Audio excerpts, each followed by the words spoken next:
네, 안녕하십니까. 오늘 말씀은 호세아서 11장 12절부터 14장 8절, 호세아서 마지막 말씀입니다. 요절은 13장 14절, 내가 그들을 수월의 권세에서 속량하며 사망에서 구속하리니, 사망아 내 재앙이 어디 있느냐, 수월아 내 멸망이 어디 있느냐, 어, 뉘우침이 내 눈앞에서 숨으리라. 호세아서 11장 12절에서 14장 마지막 절까지가 호세아서 두 번째 메시지인데, 오늘은 이 두 번째 예언의 메시지를 읽겠습니다. 그러니까 11절까지 하나님의 온전하신 불붙듯한 국률하심으로 말미암아 예수님의 구원 선포로 끝난다고 한다면, 이제 12절부터 또다시 북이스라엘을 향한 호세아의 두 번째 예언의 메시지입니다. 12, 에브라임은 늘 거짓으로 이스라엘 족속을 속임수로 나를 애워쌌고, 유다는 하나님 곧 신실하고 거룩하신 자에 대하여 정함이 없도다. 즉 북이스라엘이 남유다나 다 희망이 없다는 것입니다. 그래서 하나님은 이런 그들을 심판하실 수밖에 없다는 것입니다. 12장 1절, 에브라임은 바람을 먹으며 동풍을 따라가서 종일토록 거짓과 포악을 더하며. 그러니까 에브라임은 고멜과 같이 바람이 확 들어서 날마다 거짓과 포악을 더하여 마치 이 창기와 같이 산다는 것입니다. 그러면서 일비 아수르와 계약을 맺고 기름을 애굽에 보내는도다. 아수르와 계약을 맺으면 평화를 인정받고 천년 만년 살 것이라고 착각을 하고 있다는 것입니다. 또 애굽에게다가 기름을 조공으로 바치면서 자기들이 평안할 줄로 생각하는 것입니다. 이게 다 하나님 보실 때 너무나 속상하고 마음이 아프셔서 결국은 하나님의 심판을 피할 길이 없다는 것입니다. 이 여호와께서 유다와 논쟁하시고 야곱을 그 행실대로 벌하시며 그의 행위대로 그에게 보응하시리라. 그 당시 야곱이란 인물이 없지 않습니까? 그러니까 야곱은 12지파의 조상, 그 이스라엘을 말씀하시는 것입니다. 하나님은 이들의 소행대로 보응을 하시는 게 과거 야곱의 이야기를 비유로 말씀을 하고 있습니다. 3. 야곱은 모태에서 그 형 에서의 발꿈치를 잡고 이게 둘째로 태어났지 않습니까? 야곱은 늘 남에게 그래서 베풀기보다 자기 것밖에 모르는 쟁취하는 자, 이기는 자의 모습을 보여주었습니다.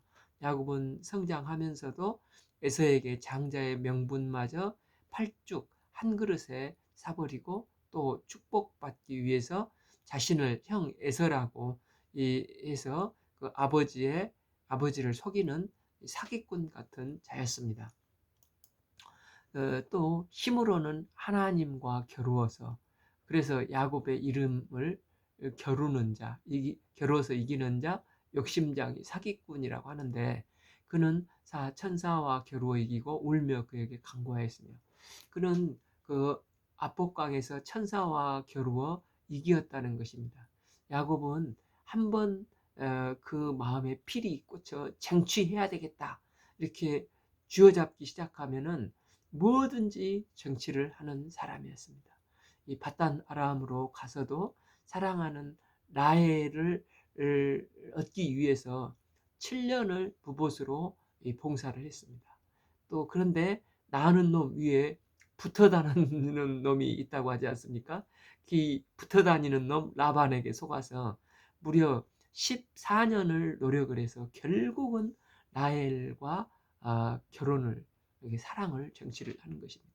그는 또 부를 축적하기 위해서 그 말도 안 되는 참 비과학적인 것 같은데 신풍나무, 물풀의 나무를 흔들어서라도 참 부를 축적했고, 고향에서 도망갈 때는 그 요단을 건널 때 지팡이 하나 가지고 건넜는데, 돌아올 때는 가축들이 두 떼나 되는 큰 재물을 모아가지고 돌아옵니다. 그는 마음만 먹으면 뭐든지 쟁취를 했습니다. 그런데 이제 압복강 부근에서 에서를 만나고자 할 때 그는 깊은 두려움에 휩싸이게 됩니다.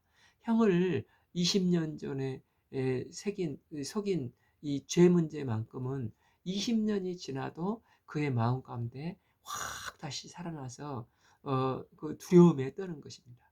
이 죄 문제는 자신의 성실과 노력으로 이 의지로 해결할 수가 없었습니다. 그래서 그는 그동안 쟁취했었던 이제 사랑도 재물도 자녀들도 다 압복강으로 넘어가게 하고 이제 밤에 홀로 단독자로 남게 되었습니다. 그때 천사가 나타났는데 그는 아마 그 에서가 보낸 첩자인가 보다 하고 그 천사와 밤샘에서 씨름을 하다가 그 강한 자와와 같은 환도뼈가 뚝 부러져 버렸습니다. 천사와 겨루어 이기고 울며 그에게 간구하였습니다. 이 천사와 겨루어서도 이기었다고 하는데 이게 진정 이긴 게 아니라 울며 그에게 간구를 했다는 것입니다. 그는 이 환도뼈가 부러지는 것을 통해서 자기가 얼마나 무능한 존재인가를 처음 깨달은 것입니다. 그는 깨달았으니까 하나님 앞에서 울며 간구할 수밖에 없었습니다. 그때 주의 사자는 야곱을 사기꾼, 빼앗는 자, 쟁취하는 자의 이름에서 이제는 하나님과 겨루어 이기었습니다. 하나님의 황태자라는 이름의 이스라엘로 개명을 시켜주시고 야곱은 분이엘의 아침을 맞게 됩니다. 4b 하나님은 베델에서 그를 만나셨고 거기에서 우리에게 말씀하셨나니. 그러니까 창세기 34장에서 야곱의 딸 디나가 그 땅 여자들을 보러 나갔다가 그 땅 추장 아들들에게 강간을 당하게 되었습니다. 그러니까 야곱이 이 베델로 가지 않고 세겜으로 거주하기 좋은 세겜에 거했습니다. 그러자 이 사건이 발생했는데 둘째 아들, 셋째 아들인 시므온과 레이가 그들에게 복수하겠다고 할례를 받으면 세겜 추장 아들과 결혼을 하겠다고 거짓말을 한 후에 그들을 다 몰살시켜 버렸습니다. 이로 야곱의 인생에 있어서 예기치 못했던 최대의 위기가 닥쳐 올 때 하나님께서 야곱에게 베델로 올라가라 말씀을 해주십니다. 이 말씀을 듣고 지난날 베델에서 하나님을 만나고 내가 안전하게 돌아오면 10분의 1도 드리고 그곳에 주의 전을 하나님의 집을 짓겠다고 약속을 했는데 그 약속 맺는 것이 생각이 나면서 이제 정신이 번쩍 들어서 베델로 올라갑니다. 이때 야곱이 무슨 일을 했습니까? 야곱의 가족 중에서 우상들이 이렇게 있었습니다. 그 일찍이 라반의 집에서 도망갈 때 라헬이 드라빔을 훔쳐서 왔지 않습니까? 그동안 이런 것들을 알면서도 이것 정도쯤이야 괜찮겠지 하고 용납하고 가만히 있었던 것 같은데 하나님의 음성이 들리니까 그는 이 모든 것을 분명히 청산하고자 결단을 합니다. 그리고 온 가족에게 모든 우상과 장신구들을 다 버리고 정결하게 옷을 갈아입고 베델로 올라가 하나님을 예배하는 사건이 그 엘베델 사건입니다. 그래서 진짜 하나님 앞에 회개한 시점은 베델로 올라갈 때 회개했던 것을 보게 됩니다. 그러니까 이 말씀은 야곱의 일생처럼 마치 이스라엘 백성들은 이기적이고 사기꾼 같고 자기밖에 모르는 족속들인데 야곱이 베델로 올라가는 진정한 회개가 있을 때 믿음의 조상으로 축복을 받았듯이 이스라엘도 회개한다면 하나님이 이스라엘을 회복시켜 주듯 축복을 하시겠다는 것입니다. 그래서 여호와는 만군의 하나님이시라 여호와는 그를 기억하게 하시는 이름이시라. 여기서 여호와는 약속을 지키시는 하나님, 즉 하나님 앞에 회개하면 하나님은 용서하기로 이미 언약을 했지 않습니까? 그러니까 그 약속의 근거에서 너희가 그 약속을 믿는다면 너는 하나님께 돌아와서 인애와 정의를 지키며 항상 너희 하나님을 바랄지어다 하고 권면을 하면서 회개하고 돌아오기를 촉구하는 것입니다. 그런데도 불구하고 이스라엘은 결코 회개하지 않았습니다. 7. 그는 상인이라 손에 거짓 저울을 가지고 속이기를 좋아하는도다. 그러니까 여로보암 2세 때는 하나님께서 이제 마지막 기회를 주시면서 번영을 주시고 잘 살게 해주셨는데, 그런데 이제 부자가 더하다고 하지 않습니까? 그래서 오히려 백성들을 속여서 돈을 더 긁어 모으려고 하기를 좋아했다는 것입니다. 뿐만 아니라 이제 부자가 되고 나니까 어떻습니까? 8. 에브라임이 말하기를 나는 실로 부자라. 내가 재물을 얻었는데 내가 수고하고 모든 것 중에 죄라 할 만한 불의를 내게서 찾아낼 자가 없으리라 아니라, 즉 그들은 분명한 거짓 저울을 사용하고 있는데도 철면피가 되어서 뻔뻔하게 나 재물 모으면서 사기친 것 나오면 내가 손에 장을 쥐겠다 하고 뻔한 거짓말을 증거하면서 이렇게 큰 소리를 치고 있다는 것입니다. 그러나 사람의 눈을 속일 수는 있어도 하나님은 속일 수가 없습니다. 그래서 하나님께서는 내가 애굽 땅에 있는 때부터 나는 내 하나님 여호와라, 내가 너로 다시 장막에 거주하게 하기를 명절날에 하던 것 같이 하게 하리라 하십니다. 즉 이스라엘 백성들이 광야에 거할 때는 주로 어디에 살았습니까? 이 장막에 살았지 않습니까? 그런데 이제 가나안 땅에 들어와서는 이제 집을 짓고 그 집에 거했습니다. 그런데 이스라엘 백성이 범죄하고 회개치 않으면 집이 다 부서지고 다시금 쫓겨나서 장막 짓고 살 것이라는 것입니다. 이거 마치 그 명절, 초막절 명절 같이 광야를 기념하기 위해서 며칠 뭐 텐트 생활하는 게 아니라 집도 부서지고 아예 그 삶이 이 광야에 텐트 치는 삶이 될 것이라는 것입니다. 그러면서 하나님은 선지자를 통해서 계속해서 죄를 지적을 하십니다. 지금 내가 여러 선지자에게 말하였고 그 이상을 많이 보였으며 선지자들을 통하여 비유를 베풀었다는 것입니다.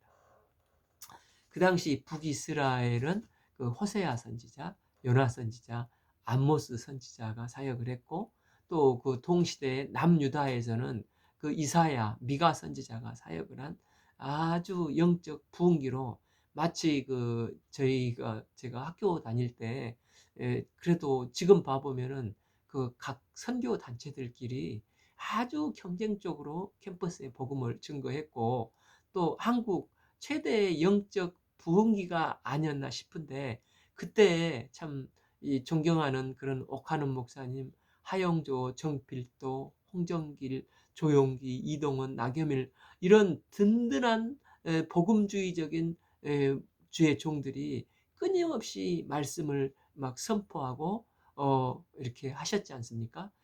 이처럼 여로보암 2세 때도 그렇게 여러 선지자들이 일어나서 남과 북으로 막 그 하나님의 말씀을 선포했다는 것입니다. 그런데도 그들은 안 들었다는 것입니다. 11. 길르앗은 불의한 것이냐? 과연 그러하다. 그들은 거짓되도다. 여기서 길르앗은 가나안 이 가나안을 이제 들어가기 전에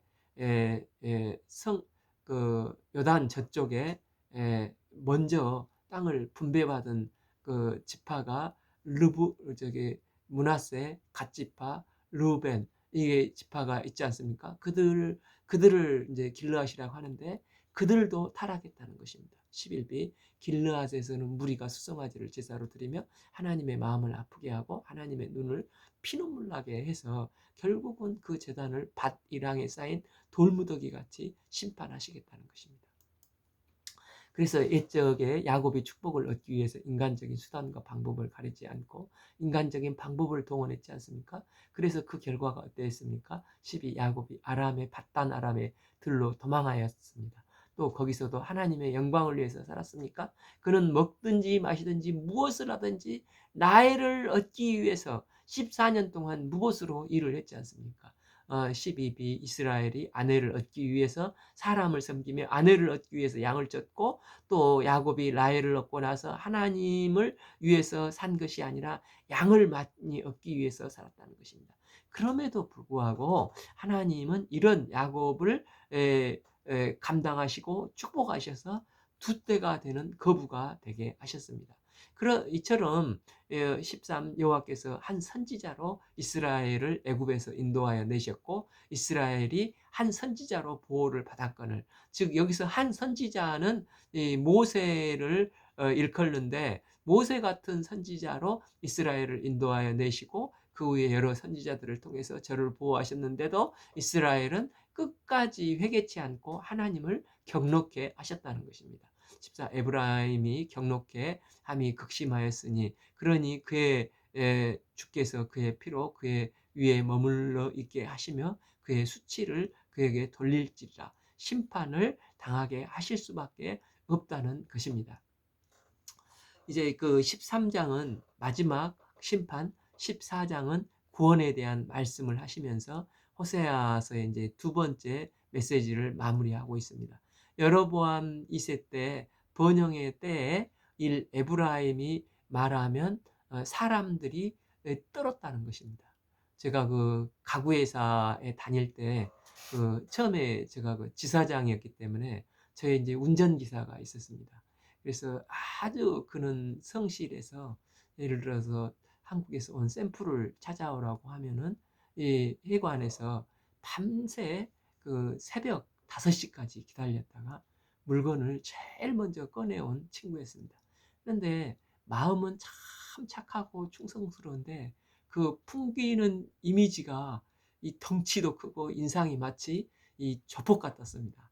그래서 무역을 하면서도 이 친구를 데려다가 계속 썼는데 그러니까 제가 가구를 하면서 OEM으로 가구를 공장들에 이제 현지 공장들에게 오다를 뿌리고 또 농산품을 수출할 때는 중국 전역으로 이제 출장을 갈 때가 꽤 있었는데 그 친구를 데리고 가면은 이제 말도 안 되는 부당한 억지를 이제 부리거나 사람들이 또 내륙 깊은 곳에 옛날 그 흉노족이 살았던 곳이나 내몽고 같은 곳에 출장을 가면은 좀 무식한 사람들이 있습니다. 그래서 질서를 너무 무시하고 함부로 하는 사람이 있으면 이 친구가 눈을 부릅뜨고 인상을 한번 확 찌푸려 버리면은 일거에 정리되는 경우가 있었습니다. 이처럼 여로보암 2세 때에는 하마더기에서부터 아라바 바다까지 영토가 넓었습니다. 심지어 유다 우시야 왕 아버지 아마샤 때는 북이스라엘 여로보암 2세에게 조공을 바치기까지 했었습니다. 그러다 보니까 얼마나 기고만장했겠습니까? 이때 에브라임이 주변에 있는 조그마한 나라들에게 인상 한번 쭉 뿌려버리면 주변의 조그마한 나라들은 알아서 기면서 눈치를 봤다는 것입니다. 그런데 이런 에브라임이 결국 왜 망합니까? 하나님보다 바알을 더 우상 숭배했기 때문에 망하게 될 것이라는 것입니다.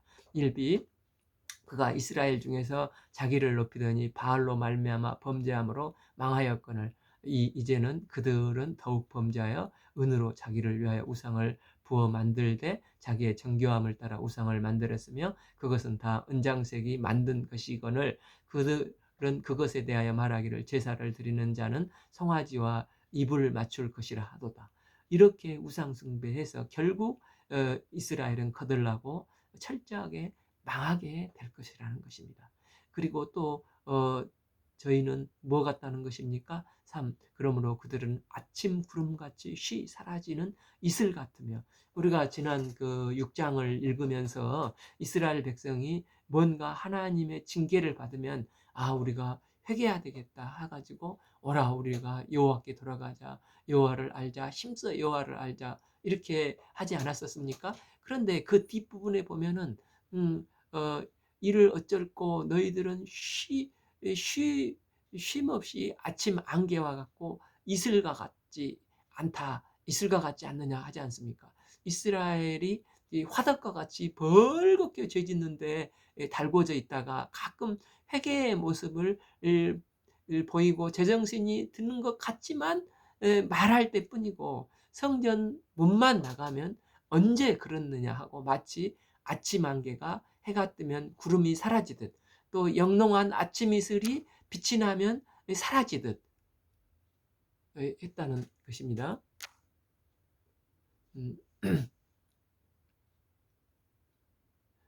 화덕같이 벌겋게 달궈 있다가 이렇게 했다는 것입니다. 이스라엘의 회개가 이 순간적인 회개로 지속적이지 못하고 다시 화덕처럼 우상 숭배를 벌겋게 달구고 있다는 것입니다. 3b 그들은 마치 타작마당에서 광풍에 날리는 쭉정이 같으며 굴뚝에 나가는 연기 같으리라 하시는 것입니다. 그럼에도 불구하고 하나님은 이스라엘을 변함없이 사랑하십니다. 그러나 애굽 땅에 있는 때부터 나는 내 하나님 여호와라. 그러니 너희는 나만 사랑해야 한다 하시면서 4절비 나밖에 내가 다른 신을 알지 말 것이라. 나 외에는 구원자가 없느니라 하시는 것입니다. 내가 광야 마른 땅에서 너를 알았거늘 왜 나를 잊어버렸느냐. 내가 너희를 육 먹여준 대로 배가 부르고 배가 부르게 했는데 그런데 왜 너희들은 마음이 교만하여 이로 말미암아 나를 잊었느냐 하시면서 하나님의 안타까운 마음을 말씀을 하십니다. 그러면서 결국 너희는 어떻게 될 수밖에 없다는 것입니까? 7. 그러므로 내가 그들에게 사자 같고 길가에 기다리는 표범 같으니 마치 내가 새끼 잃은 곰같이 그들을 만나 그들의 염통 끝부를 찢고 거기서 암사자같이 그들을 삼키리라. 들짐승들이 그들을 찢으리라. 이제 곰 중에서 어떤 곰이 가장 사납습니까? 배고픈 곰도 사납겠지만 새끼 잃은 곰의 그 모성애가 분노로 치면은 누구도 감당할 재간이 없다는 것입니다. 마치 새끼 잃은 곰같이 그들을 찢어버리고 암사자같이 철저히 심판하겠다는 것입니다. 왜 그렇습니까? 구 이스라엘아 내가 패망하였나니 이는 너를 도와주는 나를 대적하였기 때문에 그렇다는 것입니다. 그러면서 끝까지 회개치 않고 교만한 이스라엘 백성들을 하나님은 이제 그들을 어리석음을 비우십니다. 10 전에 내가 이르기를 내가 왕과 지도자들을 주소서 하였나니 내가 모든 성읍에서 너를 구원할 자 곧 내 왕이 어디 있으며 내 재판장들이 어디 있느냐. 이 말씀은 그 사무엘상 8장에서 장로들이 그 8장 5절에 보면 우리에게 왕을 세워 우리를 다스리게 하소서 이렇게 했지 않습니까? 왜 장로들이 왕을 달라고 했습니까? 주변 나라들은 왕이 있어서 잘 되는 것 같은데 우리는 하나님만 섬기니까 별 볼 일 없는 것 같으니 우리에게도 왕을 주셔서 왕이 다스림에게 하소서 이렇게 했습니다. 그래서 하나님은 매우 섭섭하신 것입니다. 이스라엘은 하나님이 왕이시고 또 다른 왕을 달라고 하니까 하나님이 얼마나 마음이 섭섭하셨겠습니까? 그래도 왕 달라고 해서 그래 한번 왕 가져봐 하고 왕을 세워주셨습니다. 그런데 북이스라엘만 보더라도 19명의 왕들 중에서 제대로 된 왕이 하나도 없이 다 여로보암의 길을 쫓았지 않습니까? 그래서 하나님이 말씀하시는 것입니다. 11 내가 분노함으로 내게 왕을 주고 진노함으로 패하였노라.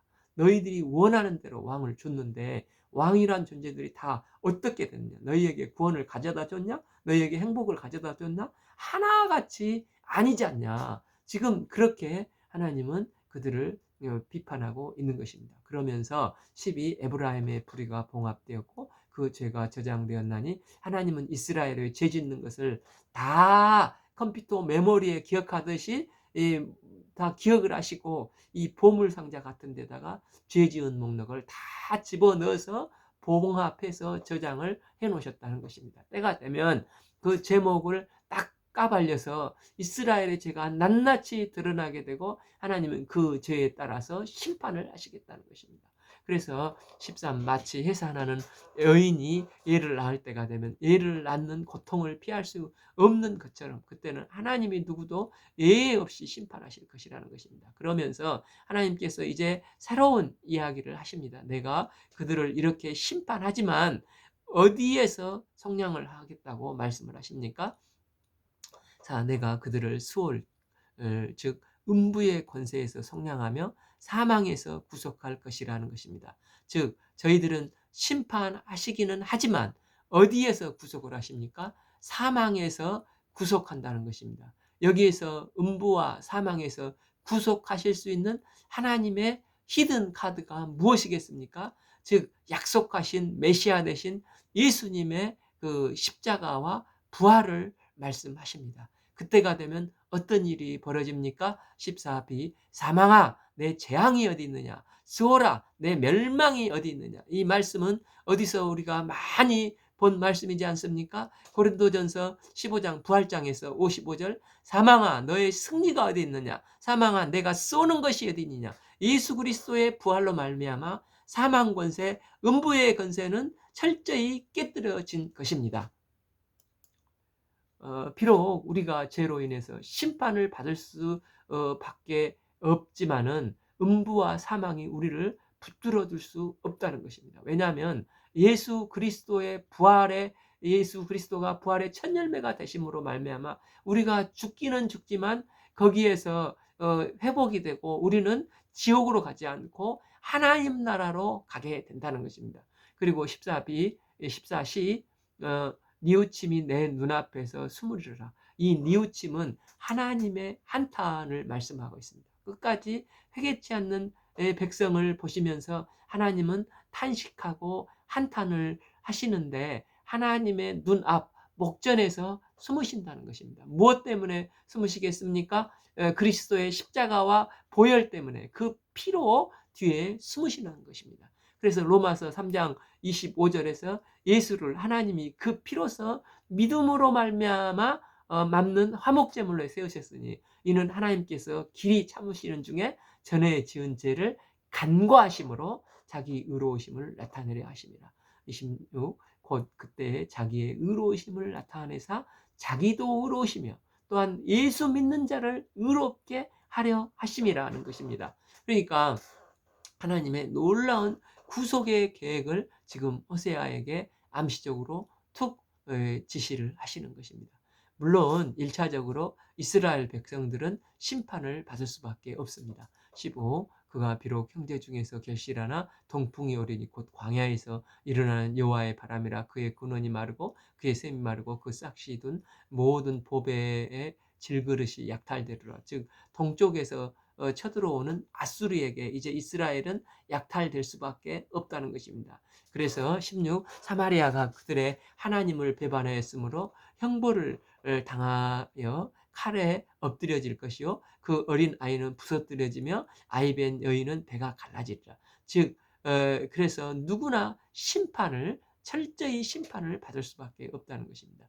죄의 싹은 사망입니다. 그래서 우리도 죄를 지었기 때문에 누구도 사망을 피할 수는 없습니다. 히브리서 9장 27절 한 번 죽은 것은 사람에게 정한 것이요 그 후에는 심판이 있으리니 이것은 하나님이 정하신 것입니다. 그러나 우리가 한 번 죽었다고 해서 영원한 음부에 들어가야 합니까? 사망에 들어가야 됩니까? 사망에 결코 들어갈 수가 없습니다. 왜입니까? 예수 그리스도의 십자가와 부활로 말미암아 우리는 회복이 되어서 주님의 보혈을 믿는 자는 영원한 생명을 얻고 주님 나라로 들어가게 되는 것입니다.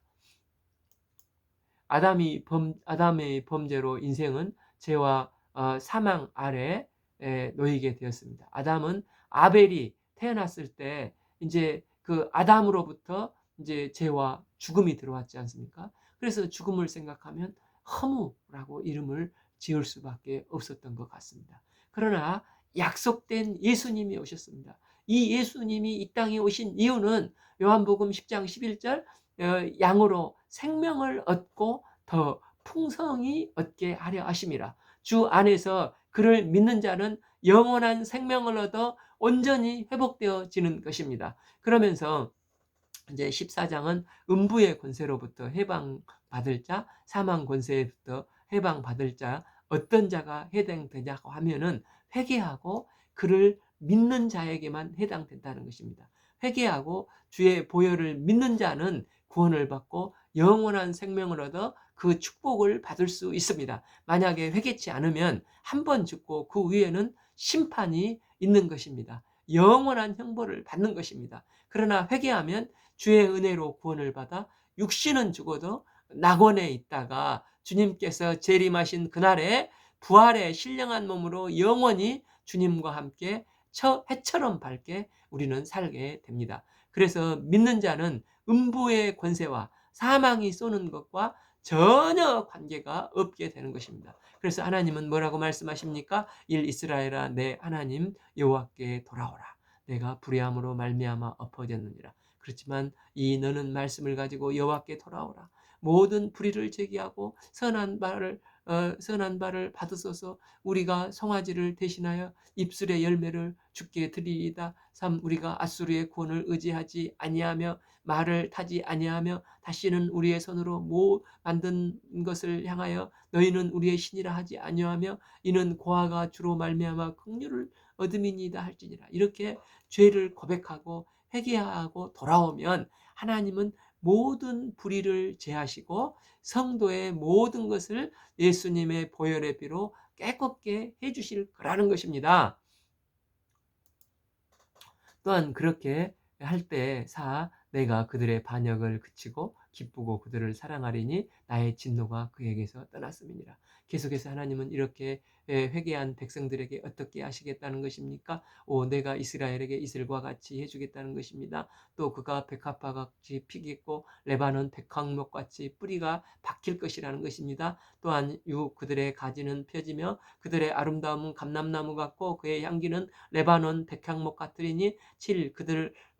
그 그늘 아래 거주하는 자가 돌아올지라. 그들은 곡식같이 풍성할 것이며 포도나무같이 꽃을 필 것이며 그 향기는 레바논의 포도주같이 되리라 하시면서 회개하고 돌아오는 자에게 이렇게 놀라운 풍성함으로 축복을 해주시겠다는 것입니다. 그래서 이제 회개하고 돌아온 에브라임이 뭐라고 고백을 합니까? 8. 에브라임이 말이 내가 다시 우상과 무슨 상관이 있으리요 할지라. 내가 그를 돌아보아 대답하기를 나는 푸른 잣나무 같으니 내가 나로 말미암아 열매를 얻으리라 하리라.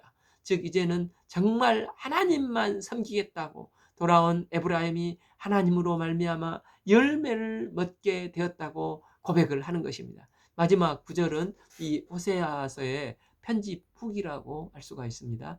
이 편집 후기는 이 9절만 놓고 보면은 마치 그 잠언이나 시편 말씀과 같이 끝을 맺고 있습니다. 9. 누가 지혜가 있어 이런 일을 깨달으며 누가 총명이 있어 이런 일을 알겠느냐. 여호와의 도는 정직하니 의인은 그 길로 다니거니와 그러나 죄인은 그 길에서 걸려 넘어지리라. 호세아서 내용이 무엇이었습니까? 너희들 심판이 오니까 회개하라. 회개하면 사망의 권세, 음부의 권세가 없고 레바논의 백향목 같이 풍성하게 되는 놀라운 축복이 있을 것이라는 것입니다. 하나님은 이렇게 말씀하지 않으셨습니까? 그런데 누가 그것을 깨닫느냐는 것입니다. 그렇게 선지자들을 보냈는데도 결국 하나님이 깨달음을 주시지 않고는 결국은 깨달을 수가 없다는 것입니다. 9b 여호와의 도는 정직하니 의인은 그 길로 다니거니와 그러나 죄인은 그 길에서 넘어지리니라. 그런데 의인이 어떻게 됩니까? 오직 믿음으로 의로워질 수 있습니다. 그런데 믿음은 또 어디서 난다고 합니까? 믿음은 들음에서 난다고 했습니다. 그런데 그 들으면은 다 믿게 됩니까? 에베소서 2장 8절에서 봐보면 너희는 그 은혜에 의하여 믿음으로 말미암아 구원을 받았으니 이것은 너희에게 난 것이 아니요 하나님의 선물이라고 말씀했습니다. 그러니까 믿음을 통해서 의에 이르는데 믿음은 내가 믿고 싶어서 되는 게 아니라 성령 하나님의 은혜로 말미암아 믿음이 생겨서 그 믿음으로 좀 하나님을 믿게 된다는 것입니다. 우리가 정말 하나님 앞에 무릎 꿇고 겸손히 나의 죄를 고백하고 주님의 긍휼을 구할 때 성령 하나님께서는 우리에게 은혜를 베푸셔서 예수님의 보혈의 피를 믿는 믿음을 주셔서 의롭게 하시고 우리에게 사망 권세, 음부의 권세를 깨뜨려 주시고 레바논의 백향목 같이 회복시켜 주셔서 풍성케 해 주시겠다는 것입니다. 호세아는 끝내 회개치 않는 자는 심판받아서 멸절될 때가 많지만 남는 자, 이 렘넌트는 소수이지만 하나님의 은혜를 입는 믿음의 사람들은 돌아오게 될 것이라는 것입니다. 주님께서 우리를 이 시대에 은혜 입은 남는 자로 축복을 해 주셨는데, 은혜 받은 자로서 우리가 늘 주님 안에서 풍성함을 누리고 또 호세아 같이 이 시대를 향해 외치는 믿음의 복음을 선포하는 믿음의 삶을 살 수 있기를 기도합니다. 오늘 말씀은 이제 11장 12절부터 14장 8절 호세아서 마지막까지 읽었습니다. 이 호세아서를 같이 읽어주셔서 감사합니다. 이제 다음 시간에는 요엘서에서 만나 뵙겠습니다. 감사합니다.